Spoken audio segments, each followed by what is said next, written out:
Bonsoir, j'espère que vous allez bien. Je me prends par la grâce de Dieu. Aujourd'hui, je voudrais parler de quelque chose. Je voudrais parler du salut. Mais qu'est-ce que c'est le salut? Le salut, c'est le fait d'échapper à une situation désagréable, une situation de péril comme la mort, un accident, une fausse accusation, etc. De cette définition biblique, le salut, c'est la délivrance. Le salut, c'est la persévérance, c'est la préservation, c'est la guérison, c'est la protection. Lorsque nous lisons la Bible, nous comprenons que c'est par amour que Jésus est venu sur la terre. La misère de l'homme a touché le cœur de Dieu. Dieu le Père n'a pas pu supporter voir l'homme qu'il a créé à son image patauger dans le mal.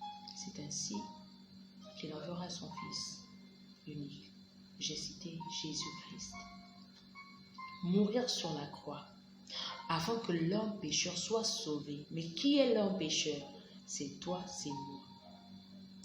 L'homme pécheur, c'est celui qui n'a pas encore confessé Jésus comme son sauveur et maître personnel. Je voudrais nous dire que la science ne peut pas sauver l'homme. L'homme lui-même ne peut pas se sauver. Nos méthodes ne pourront jamais sauver l'humanité. Le salut, c'est en Jésus-Christ. Sur la croix de Golgotha, le salut a été acquis gratuitement. Aujourd'hui, où que tu sois, quoi que tu fasses, peu importe ta nationalité, peu importe ton rang social, tu as besoin de Jésus. Tu as besoin de te donner à Jésus. Tu as besoin de laisser le Sauveur rentrer dans ton cœur et prendre la place qui lui est due. Dans le livre des Actes des Apôtres, chapitre 4, verset 12, il est écrit: il n'y a de salut en aucun autre, car il n'y a sous le soleil aucun autre nom qui a été donné parmi les hommes par lequel nous devons être sauvés.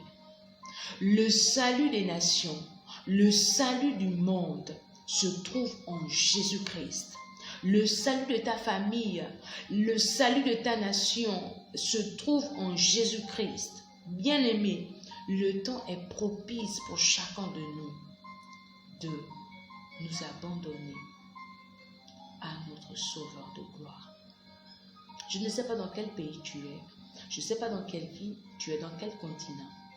Mais si tu écoutes ce message ou encore le message des autres prédicateurs, des autres évangélistes, des autres personnes, tu peux simplement rentrer dans ta chambre, demander pardon au Seigneur pour tous tes péchés et commencer à invoquer celui qui donne la vie, celui qui donne le vrai bonheur, celui qui donne la paix, celui qui donne la guérison.